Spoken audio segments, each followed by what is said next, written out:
The North Area race for the Charleston County School Board is heating up.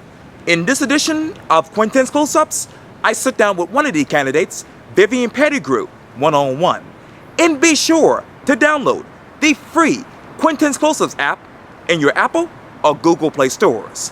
And listen to this interview later on iHeartRadio. Vivian Pettigrew, it's so good to see you again. It's so good to see you, and thank you so much for having me here, Quintin. Oh, anytime. I appreciate it greatly.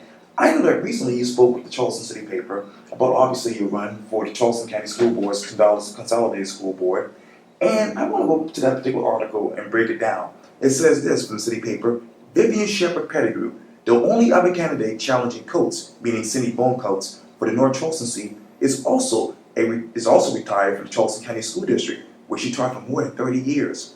Pettigrew says she hopes to empower struggling schools to be accountable for raising test scores and student achievement. Pettigrew believes more transparency is needed in overseeing the district budget to ensure that funds are allocated equitably across the area. Let me break this down. You said the struggling schools.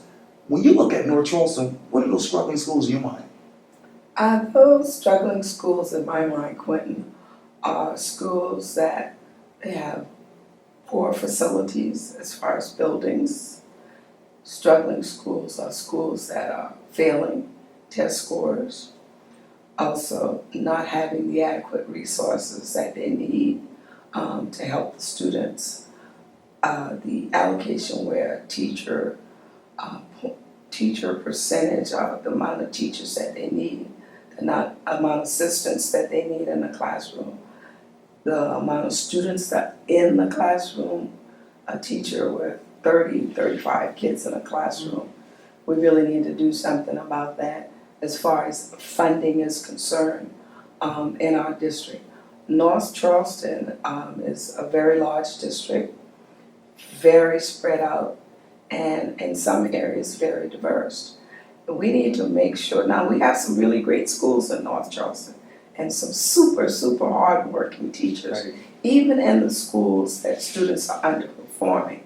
But we need to engage these principals and teachers to find out what they need to help them make the mark, make a serious impact with the children in their schools. As a matter of fact, I know at the recent forum, all candidates for the school board basically say, hey, we'll support higher teacher pay, we want smaller class sizes, more teacher planning time, and the end of cap on pay increases.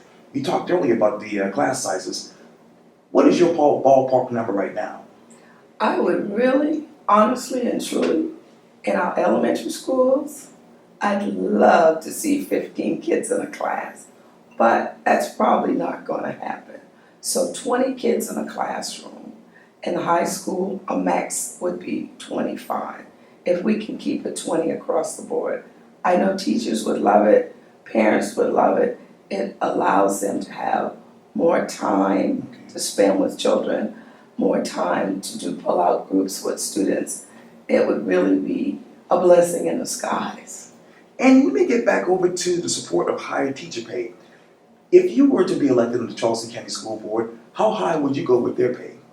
Well, I know that comes from our legislators. Okay. They have some say into that. But we really need to look at starting new teachers off with a better salary. Those teachers who've been around for a long time, we need to increase their pay because we've shortchanged them in the years that they've been teaching. And when you talk about, when most of the board members talk about the end of cap on pay increases, are you talking about administrative and teacher, or? Well, what I would really like to focus that with teachers. I don't believe that anyone, because I've been on both sides, Right. I know what it means to be capped. Well, during the time that I worked was at 20 years. You only got an incentive, if that came, an incentive pay, cost of living pay rather. So we really need to look at it across the board. But our administrators are being paid much more than our teachers. So we really need to focus on where the magic happens, as Paul Padron says. And let me get back to the city paper article. They also said this too. Pettigrew says she hopes to empower struggling schools to be accountable for raising test scores and student achievement. When you look at the test scores in North Charleston, where are you emotionally? Broken. I know that we inundate our students and our teachers with testing. And I know there has to be some accountability, but we really need to engage our legislators and look at what we're testing for and do a better job at making sure that these tests are of benefit to our students and how they're going to benefit them and gearing them for their future. And when you talk about accountability, what is your definition of accountability when you think of 75 Calhoun Street right now? Well, I really like to see more transparency. The public really does not know a lot of what is happening. They really don't understand when you go to a school board meeting, the agenda has so many different things. I'd like to see us do a little bit better in explaining to the public, having news updates on our CCSD bulletin, the webpage, explaining some of these things to parents and stakeholders. Also, I'd like to see us have our budget in a format that people can really understand it. We need to look at where we're spending our money. And technically, if you are running a business, and the school district is a business, we need to know, we need to put our dollars where it really counts. And that's with children. That's in the classroom. And we need to make sure that the public knows where that money is going. And yes, we need to have nice buildings for our children and for the teachers, but we need to really focus on the educational part of it. You talk about that budget. When you look at the North Charleston budget, what will you take in and what will you take out? Well, I would really have to look at specifics for North Charleston. Okay. And to honestly say, I would have to look much closer at the budget. But what I would like to see is some of our buildings updated. I'd like to see more resources added to the schools. We need to have some people that are first, and as far as the, we need to have,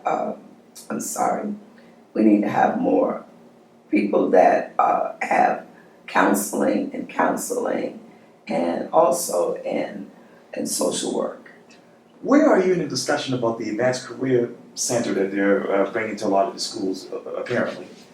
Well, the advanced career centers that they're trying to put into schools, I think it's a great idea. In North Charleston, we have Garrett, a school of technology. And over the years, a little by little, all of that has been taken away. Therefore, they have limited amount of career choices there. So if we're going to put career centers in every school in North Charleston, then we need to have a central school that all of our students can feed into, or every high school needs to have the same thing across the board for as far as technology is concerned. You talk about Garrett Academy. Obviously, they have had a rodent issue over the past couple of months, and I know we all heard the information publicly. What more questions do you have about this? Well, it's been in the public for a few months, but it's been happening a long time. Not just Garrett, Mary Ford. Okay. There are other schools that have problems with rodents. Now, as far as the school district, we are paying a company to service our schools. If we have schools that have more problems than others, then that needs to be addressed. All of our schools, and we have great people working in the maintenance department. Okay. So I don't want anybody to think that I'm bashing maintenance. But if we know that we have issues during our summer months and during the year, those areas need to be more concentrated on. We need to make sure the air conditioning is running before the students get back. We need to make sure the building is clean and up to par. There's so many things that we need to do, and we need to be a little more efficient at what we're doing. And if you were to be elected on the Charleston County School Board, what is that one issue you would tackle on day one? Well, an issue that I would attack on day one would be, I would need to get to know the people that I'm working with. Okay. And we would need to come up with a single focus that we as a group collaboratively want to work toward. Because collectively, we're strong. Dividedly, we can't get anything done. Vivian Pettigrew, thank you so much for your time. I really, really appreciate this. Thank you so much, Quintin, for having me. Anytime. All right, Yes, thank ma'am. you. You're welcome.